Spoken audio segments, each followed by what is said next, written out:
This is Samad here from VBind Education Technologies Mumbai. VBind brings industry experts live into your classrooms. And to help you understand better what exactly VBind do, I'm going to play a very short video.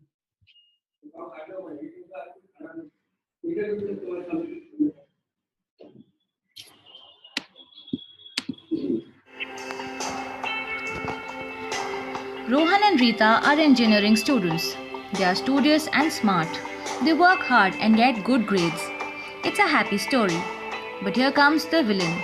They're confused about their future. They find no connect with the subjects they study and what career they want to pursue. Professor Nandlal is a very senior lecturer. He has sensed this issue with many other students like Rohan and Rita. He is worried too. He sets out on a mission to find a solution. He does some research, tries to find out who can help him bring the real corporate world into the classroom. He wants someone to help students gain knowledge and experience of the practical world. And voila, what does he find? VBind, bringing industry to classroom. VBind has a list of industry experts as masters on their platform. By means of VBinders, these masters interact with students like you. These VBinders are called masterclass. What do we expect from a masterclass? Stories of inspiration and experience, tons of information on new products and the ideas behind it, useful insights on how to step into the industry, chance to interact and pitch ideas to the movers and shakers of the industry. One such masterclass is waiting for you. Come, let's hear the master. And yes, don't forget to like us on Facebook or tweet to us at VBind. We appreciate your feedback by just a WhatsApp on 088 791 63528. We promise to bring the Tatas and Bansals and the Murtis to you soon. Help us get them live on your screens.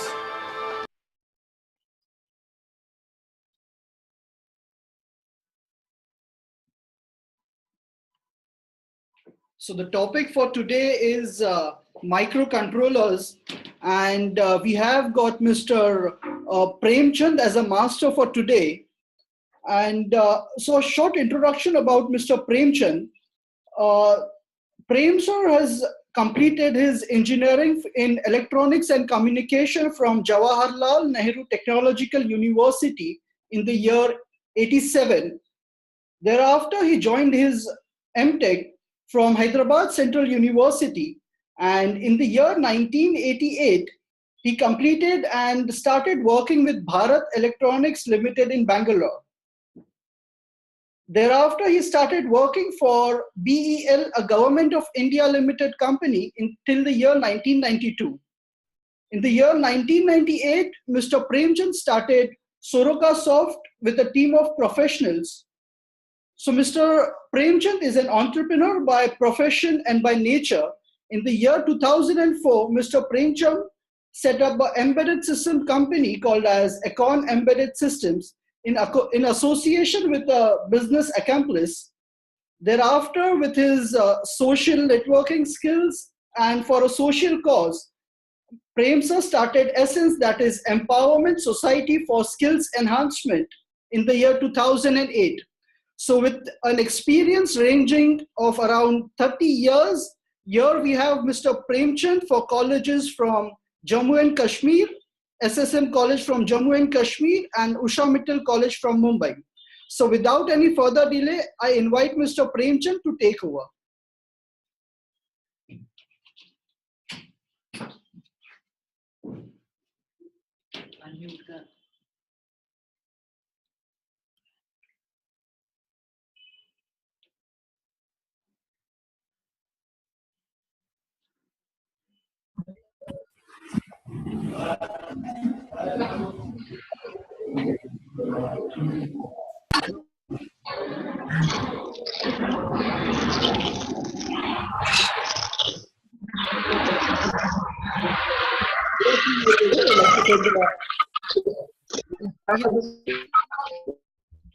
Is it audible?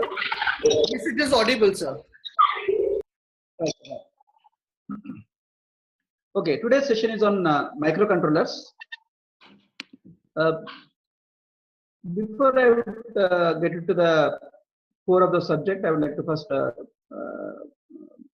through the word microcontroller itself. So it is two words, micro and controller. Am I right? So the words micro and controller. So controller as such is an English word, like you have a driver, you have a conductor, you have a tailor, you have a collector, you have a commissioner, so you have a controller. I think most of your universities also would have a designation called as a controller of examinations, if I'm right. So broadly, I think let's demystify the subject. Let's not feel too complicated that it's a too complicated subject, not at all. It's microcontroller is a micro is small, controller is a entity or a device which controls. So controller can also be used for humans who are controlling things. So with that demystification of what a microcontroller is, let's move forward into the presentation. I would not cover the theoretical aspects because I think most of your class would have already gone through what a microcontroller is from the theoretical perspective. What is already been explained in the textbooks and your class. So I would focus more on the application aspects for all sorts of domains. It can be just a simple home automation domain, or it can be for a defense application or a missile application or a space application. So with that small intro, I will switch on the PPT. Maybe through that, as we go through that, I think we will pause that and then get into the more specific aspects of applications.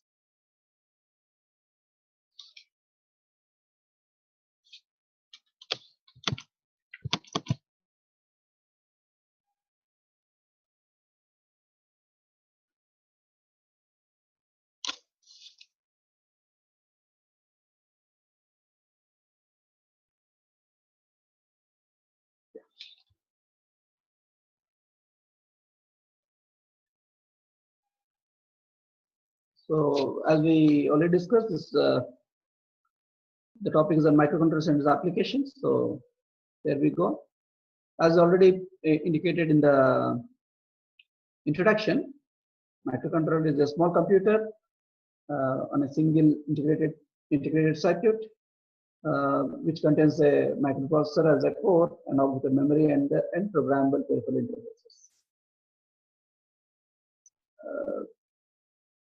So as all of us know that microcontroller market is a huge market. You have microcontrollers in almost most of the devices, like washing machines, air conditioners, micro oven.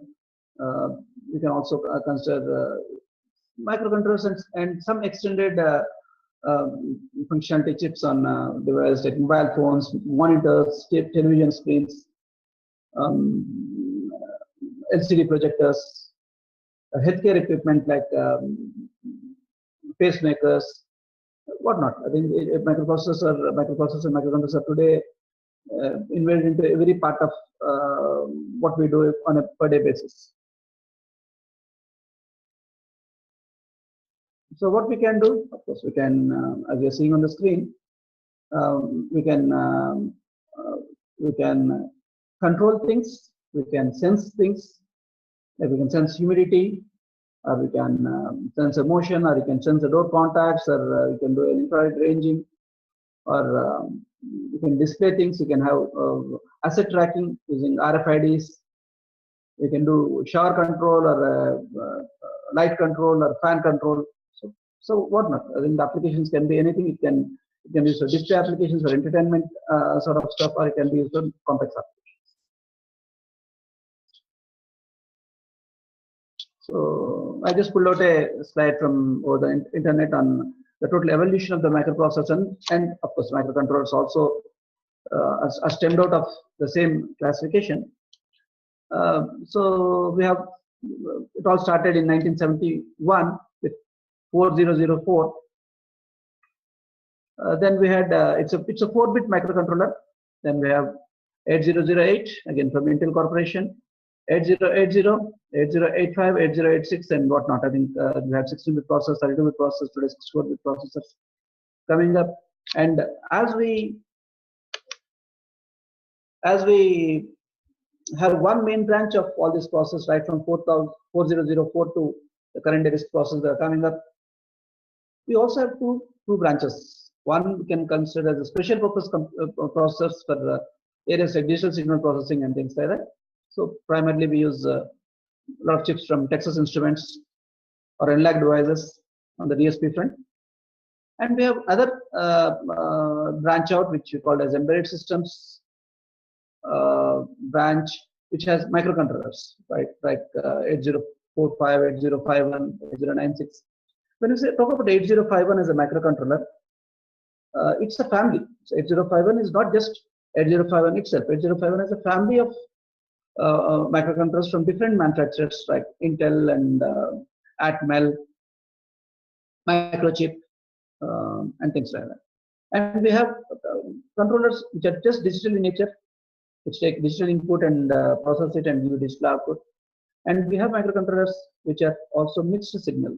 When I say mixed signal, they have both analog and digital both on a single chip. So we have ADCs, that's analog to digital converters, DACs, which are digital to analog converters, all embedded on a single chip. These are the advanced microcontrollers today we use mostly in the industry. There, for example, we can talk about something like Silicon Laboratories chips called C8051F020 or 120 or 124 and family of chips. We have a lot of chips from Philips. We have chips from NXP. We have Texas Instruments chips, which have multiple functionalities, not just digital but also analog, and we can connect a sensor to a signal conditioner to this and get the output. Again, pulled out another slide from somewhere on the internet. So sorry to interrupt. This is Samad here again. Yes, so there is a request from SSM College that the voice is a bit unclear. So if you can place your mic strategically, it will be very helpful. Okay, right.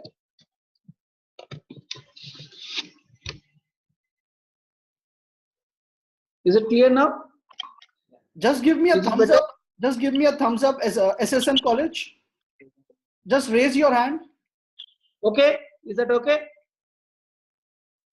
Yes, there is a hands up. There is a hands up from the college. Okay. I'll continue. Yes, sir. Please.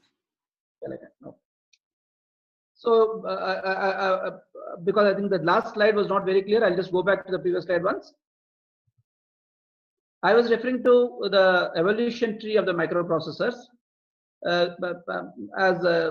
As we all of us know, we all started in 1971 with 4004 from Intel Corporation. Then we had 8008, an 8-bit microcontroller, and we have 8080, 8085. At the stage 8085 came up in 1976. We had two architectures that are coming out. One is 8085, and another company called Zilog Corporation for Z80 process started to get manufactured, and both of them are competing in the specifications and features. So we have one Zilog Z80 and Intel's 8085. Feature rich, Z80 is very, very feature rich. Intel, of course, had a better commercial wisdom or business sense. So Intel prevailed with much more successes on the microprocessor and microcontroller field, whereas Zilog still, I think, still holds some of the process and good architecture. But I think commercially, Intel is what we hear more, has been more successful.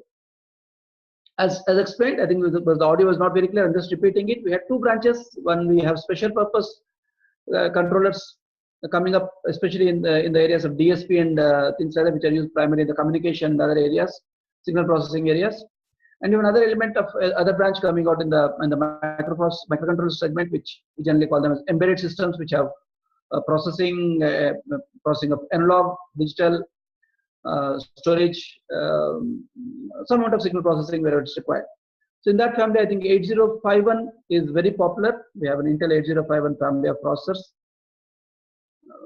8051 is not a single chip as such. It's a family of chips. Like we have 89, we have we have Atmel 89C51 or 89C52 and things like that, and we have advanced controllers like Silicon Laboratories C8051F020 or C8051F124 and things like that, which also have interface like USB and analog and digital circuitry, including analog to digital converters, digital to analog converters. Just moving to the next slide. Pull out from the internet again. It's in applications.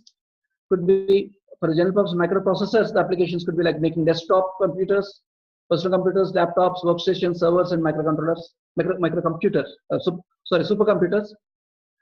We have PC, which was a 16-bit microprocessor like 8088 was used in PC, original PC. Then we had PC XTs, PC 80s, PC 386 computers, 486 Pentiums, and so on. So now we have 64-bit general purpose computers. These are all microprocessor applications. Primarily, they are general purpose in nature. Of course, we can also build special purpose or embedded systems with microprocessors, with add-on memories and peripheral devices.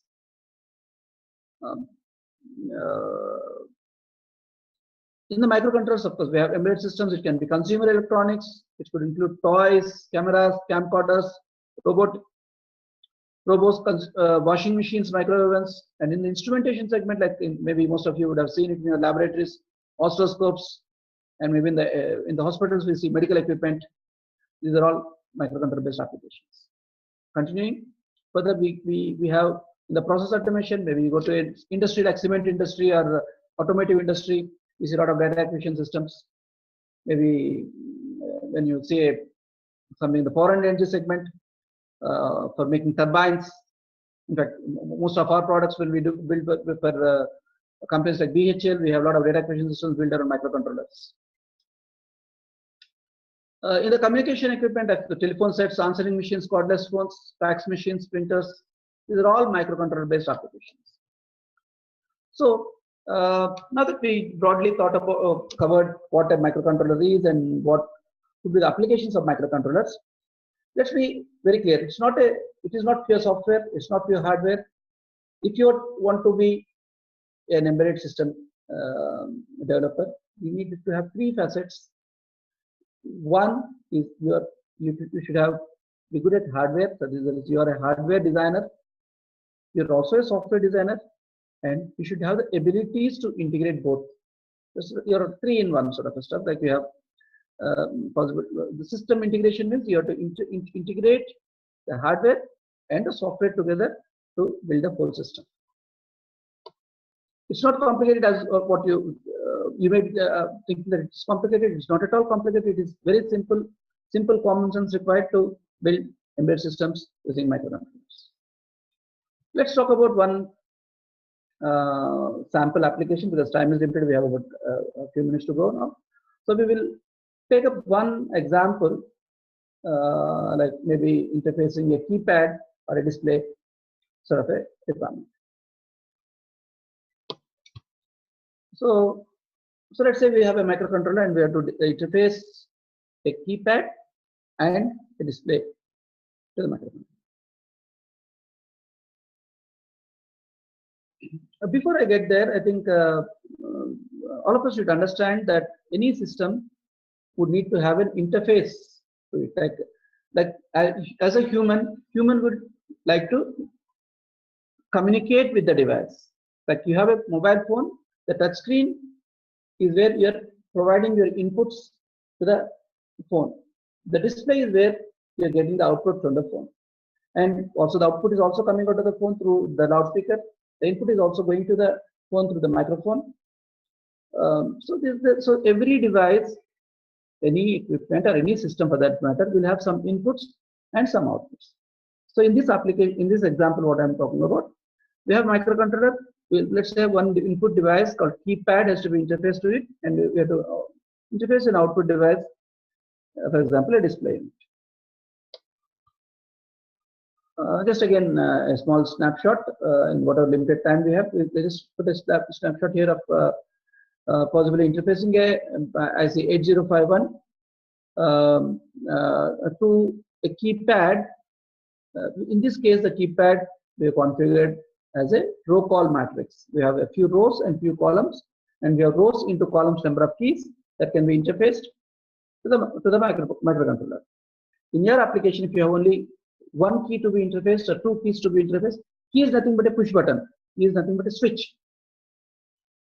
So if you have only few keys, then you need not go through a switch matrix of row and column.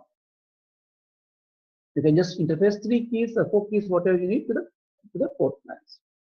When I'm referring to the word port, P-O-R-T, port, port has exactly the same meaning as a port, what we use in case of an airport or in case of a regular port, maybe you say Mumbai port or Kolkata port or a Visakhapatnam port or a Machilipatnam port. These are all ports. Airport is a port. Similarly, it is almost the same meaning of that of any port. Even in a microcontroller or a microprocessor-based system, the port indicates that is a place at the point through which there is a transportation or the movement of in or out happens into the system. So an airport is a place where there's the people come in into the territory or go out of that.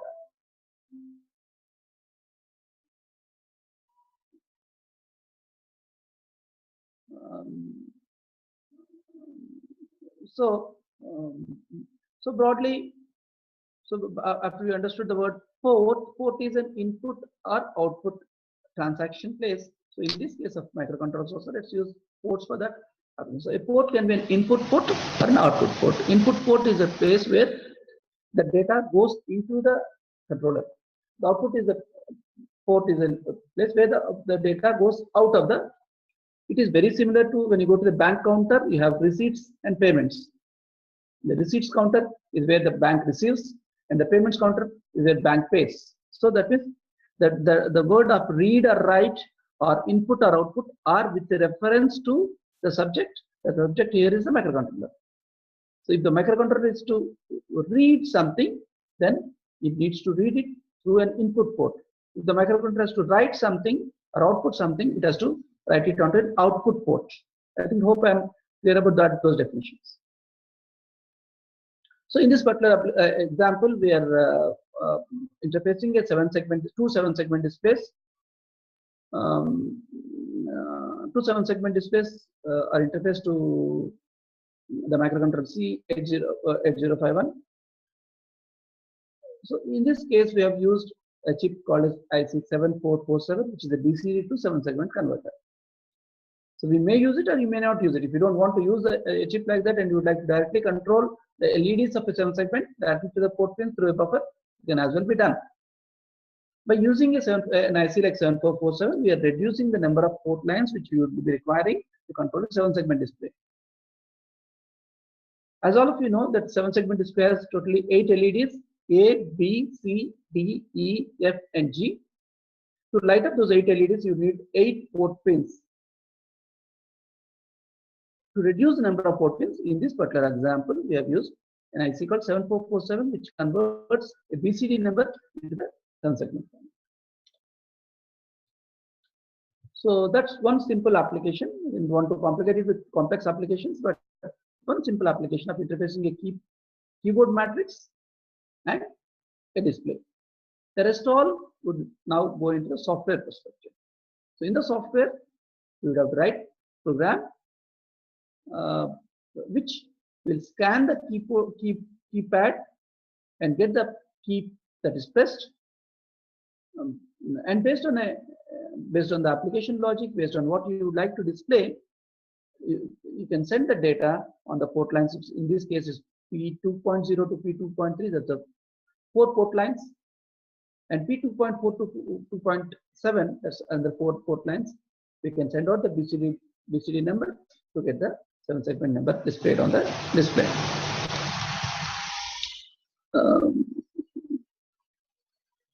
So listed here are some of the application domains in which we can use microcontrollers effectively. Let's talk about what is happening in the world today, or what's happening especially in our country. We can build applications for what's currently happening. Like maybe we can build microcontroller based applications products with hardware and appropriate software for maybe the government's mission of Swachh Bharat. We can build a small device which can go on to your garbage collection system, or a municipality system which will an automatic alert is sent to the municipality based on how much garbage is filled. So we can build any system as long as you have specified input and you have some processing to be made, and you can send out a message via GSM modem or an equivalent device or over the internet. So we can always build systems for Swachh Bharat. We can build a system, or we can build a lot of applications for smart cities or safe cities. There's a technology, there's a word called as IoT. I don't know how many students here are aware of the word IoT. Can you raise your hands if you know IoT? What is IoT? Can you raise your hands if you know the word IoT? No? So nobody knows IoT? IoT stands for Internet of Things. There is another word called IoE. IoE stands for Internet of Everything. This is the word coined by Cisco. So in applications like Internet of Things, wherein you can collect the data and put it over the cloud or over the internet and take some decisions based on the data that you have. So there are a lot of products that are coming up which are cloud enabled today. Maybe you have a glucometer. Glucometer is a device used for measuring the blood glucose levels. You can have a glucometer connected on the cloud using a microcontroller based add-on circuit, which allows the doctor to monitor the blood glucose levels of the patient and based on that prescribe the medicine. So on and so. That's one application. So there's a case of a healthcare. We can build applications on microcontrollers on healthcare. The power and energy segment, as I already mentioned, if we can build a turbine data acquisition system, or energy metering system, or energy conservation, or maybe you can build systems which, based on the proximity of people or the detection of the people, it can switch on or switch off lights, thereby conserve energy. Of course, a lot of microcontroller based applications we build as part of our company, Seraco Software upon embedded systems, into the field of aerospace, defense, and other mission critical applications. In the education segment, a lot of education tools that can come up with process and controllers. Entertainment, all of us know that most of the entertainment devices we can and toys are built on microcontrollers. Communications. When I say communication, it could be communication of the data or the communication of. Is it audible? Yes, it audible? Sir. Yes, it's clearly audible, sir. Okay. So in the communication, I think all of us know that we can build data communication or communication which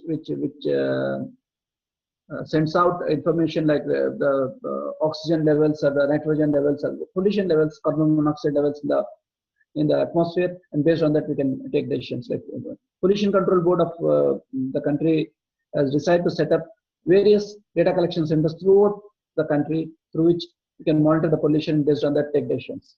So there's a lot of applications which can be built on microcontrollers, provided we know what type of data we'd like to collect and what type of control we'd like to do on it. So in the automotive transportation, today I think we see most of the cars manufactured today, and even the buses and trucks, and all of them have microcontroller based circuitry in them. The technology, what we see as variable valve technology, about the VVT of most of the cars we have, they are all controlled using a microcontroller based system, to which the fuel is injected at the right time with the right amount, so that it's fuel efficient. Again, I think one more application could be in the infrastructure. We can build there are a lot of systems that can be built for surveillance or asset tracking, that you would like to track a particular item using RFIDs or GPS or maybe other technologies. So I think as mentioned in the format of our presentation, I think the career options and the scope that this particular technology would offer to you is a lot of scope in the research and development, and probably you can build products and devices based on this. And as we are practitioners, we use these things in defense and micro and small enterprises. A lot of companies which offer services to public sectors and the government use these microcontrollers extensively. So the employment opportunities are there in the core industry. If you're adding your skills on microcontrollers, there are a lot of applications that are there in the core industry. If you're looking at employment opportunities, R&D, and probably, of course, you can also build your own products. Entrepreneurship, you can build products based on this. So it can provide a self-employment opportunity. So there are a lot of opportunities in employment do exist in the quality control area, in development of embedded systems, being a firmware engineer, in terms of stack development, protocol stack, TCP/IP stack development. These are all embedded system-based applications which need knowledge on microcontrollers.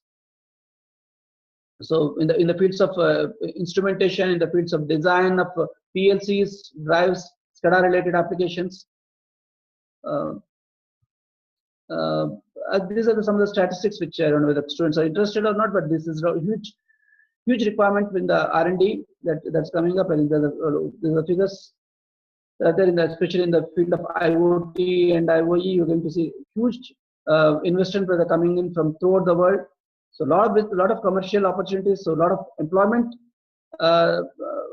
opportunities are there if you are acquainting yourself with microcontrollers and the associated technologies. Of course, the requirements to understand this or move ahead should be able to demystify things, able to synthesize and analyze with basic common sense. And for any embedded system, because the embedded system is connecting to the real nature, so observation of the nature, because you are either controlling a temperature or measuring a temperature. So, or any other things like material of could be strength of a material, it could be strain measurement. So basic high school level basics of science and life sciences and other things will be required to build systems of microcontrollers. In fact, we have used the word economy and other things also because you have to build systems which are cost efficient, which are energy efficient, and it should have the required ergonomics or feel for the end user so that they are useful for the users. So broadly, that's it. But if there are any questions, I can go through those things, or if there are any specific queries of the basics, if a few minutes if I have to spend on the basics of the microcontroller, I can also do that based on the time availability today. Mr. Ahmed, can you explain it? So Usha Mittal College, is there any questions from your side? You can raise your hand, or you may type in the chat box. Anything about the topic or about your final year projects?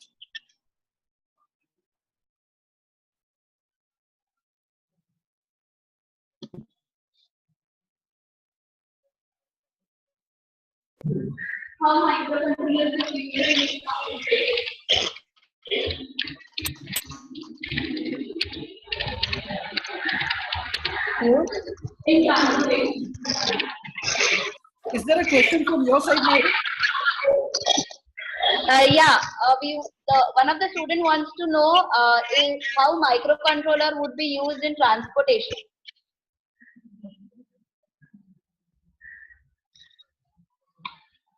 Sorry. So the question. How microcontroller would be used in transportation. Okay.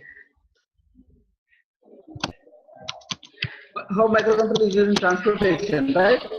Okay. Let me explain. Transportation.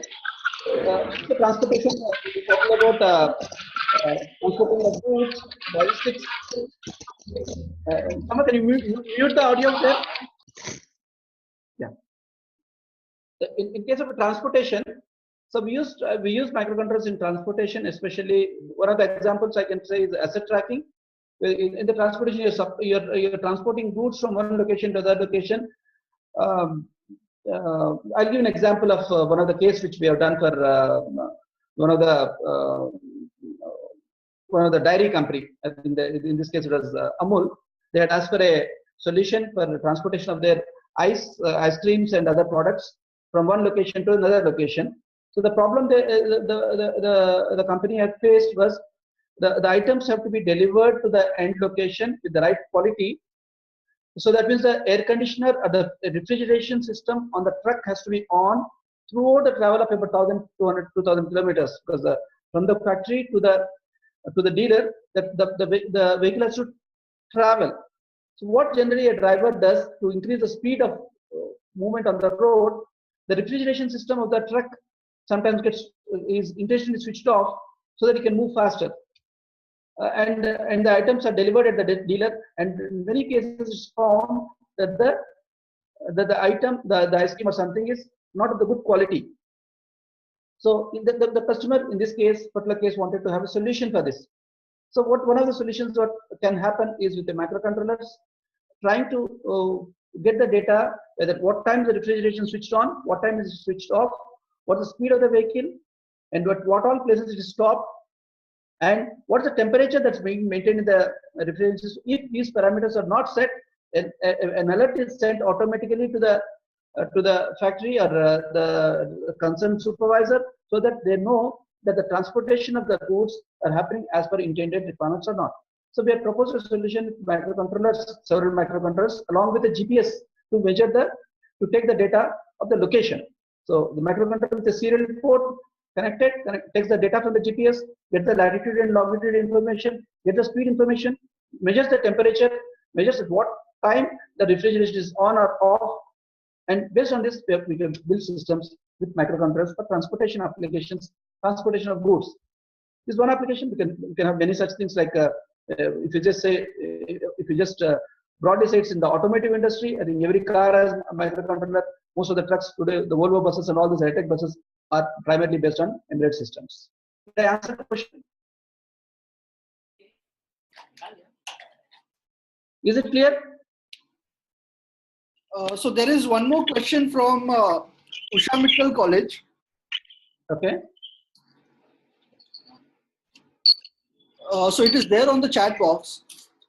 Can you elaborate on the IoT and how is it different from embedded system? Okay, I'll do that.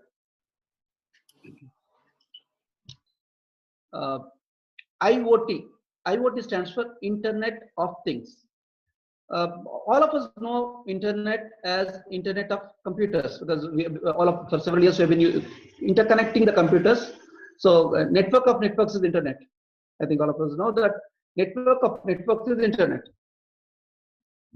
So in this particular till date, we have been using Internet for communicating data across computers. It is not that a device was communicating with another device over the Internet. So Internet of Things enables devices to be connected to the Internet rather than just computers. They not be just computers or mobile phones that are connected to the Internet, but the devices, like for example, a refrigerator at home, or your water heater or a geyser at home is connected over the Internet, and it also knows that you are driving home from an office or wherever. So based on your driving home, it would like to keep the hot water ready for you. So in such an application, you can consider that application as an IoT application, where the devices are over the Internet communicating with each other to accomplish a particular task. So we have seen smart refrigerators which will order milk or water products automatically to the stores. So these are Internet of Things. So how an embedded system is different from an Internet of Things? Okay, embedded systems not necessarily may have cloud connectivity, internet connectivity.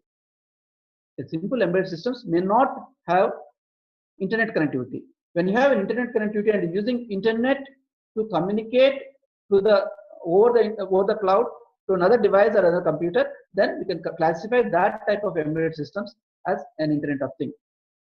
So at a primary level, did that answer the question? So I hope that answers the question. Students will come ahead and ask. Yes. So Can you tell us about? So can you please tell us about minded robot? You talked about asset tracking, right? Asset tracking? Yeah, you talked about asset tracking earlier as an application of microcontroller. So my question is, which microcontroller would be most viable for implementing fuzzy logic in a automotive robot system? Right. Okay. Would PIC microcontrollers be, what do you think of PIC microcontrollers? It can be used. It can be used. All depends on how much is your code size and what your processing speed required. Can you mute the audio, please? Someone, can you mute the audio there so that? Okay, yeah. So the question was what type of microcontrollers have to be used for asset tracking, and maybe there's a requirement of fuzzy logic to be implemented.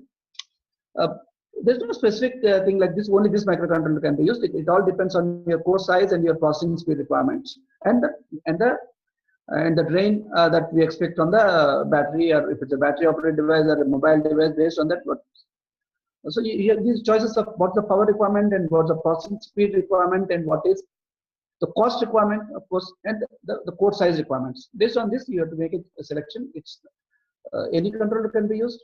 We can use Atmel series or microchip series, or we can use Silicon Laboratory chips. If you also have an analog interface or a analog to digital to analog interface in your application, you can go for Silicon Laboratory chips. There are Texas Instrument chips available, Philips NXP, ARM controllers available. It all depends on your cost, your power requirement, and your size requirements and power, and things like that. IO line, number of IO lines, the amount of firmware size you would intend to put.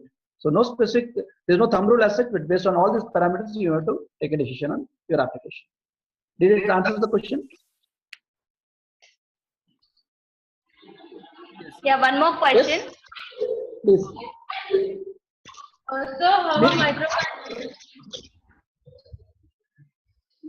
Sir, how microcontrollers used in electronic control units in automobiles? Sorry? Microcontrollers used in electronic control units in automobiles. How are they used? It's not very clear. I could not get it. Microcontrollers used in ECUs. Microcontrollers used in electronic controllers, that electronic control units, that is ECUs in automobiles. Yes. What's the question? How they are used? Is it? She wants to know about, yeah, how does the microcontroller is used in the ECUs of automobile? Okay, engine control interface, not automobile.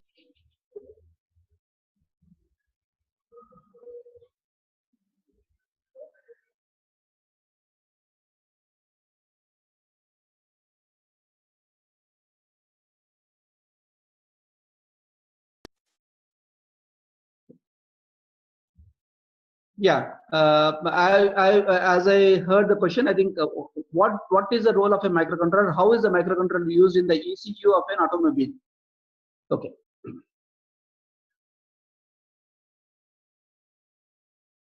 Mr. Samad, shall we just play a small video clipping of the basics of microcontrollers, because I think the J&K college students wanted to know some of the basics. Shall I play a small clipping of basics of microcontrollers?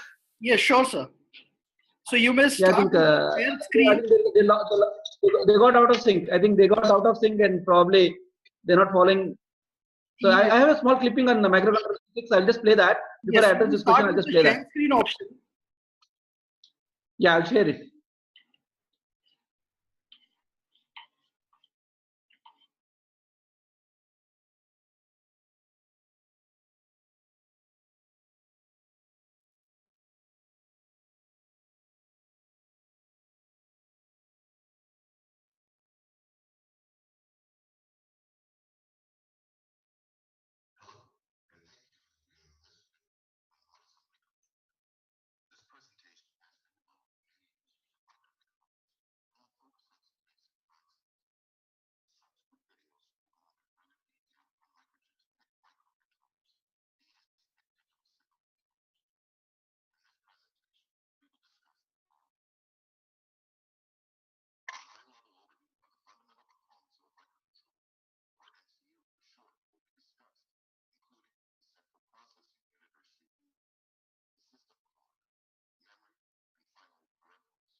So, sorry to interrupt. I think the audio is not fair enough.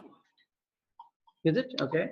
So when you start with the share screen, when you click on it, Okay. there is a window, pop-up window, which says share the screen with the audio also. Yeah, I've already said that. I clicked on that. Audio is not very clear, or it's not. Audio is not at all coming. No, it's not at all coming. Okay. Okay. So I think it's a short 5-minute video. Yes. It's a short 5-minute video. I'll do one thing. Okay. I'll try once again. Okay. Let me try once again.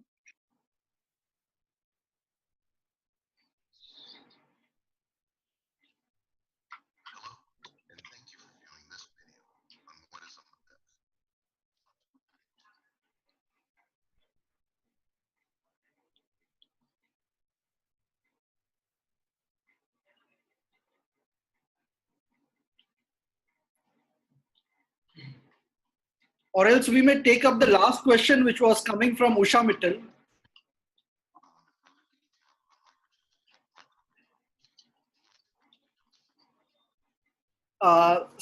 It's still the same.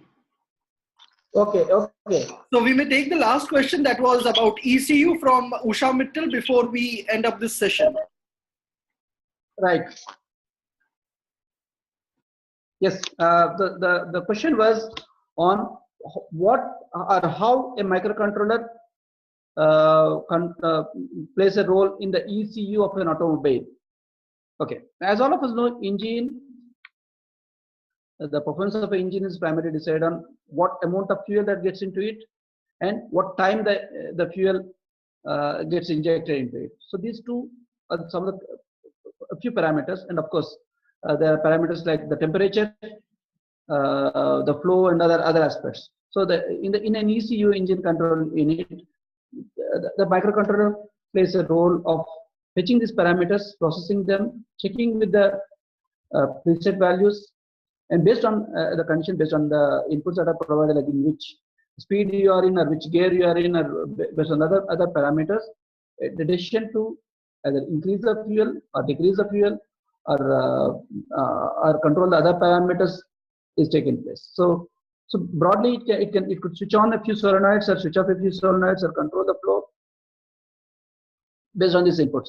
So any microcontroller, even in case of ECU or any other microcontroller embedded application, there are parameters which are digital in nature, which are coming to digital. We can say digital parameter. A digital parameter is either 1 or 0. It's a state of either it's open or closed. Or another type of input, it could be analog in nature. Analog nature could be maybe you're sensing a voltage, or sensing a current, or sensing a flow, or sensing temperature, or sensing humidity. So even in case of this particular application, you're sensing some analog parameters, you're sensing the digital parameters, setting some things to the external world, again, which could be analog in nature or digital in nature. Again, the setting, if it is digital, that means you're switching on something or switching off something, 1 or 0. Or if it's an analog output, so that means analog output is you're controlling a flow of something in an analog form. That is, you're either setting.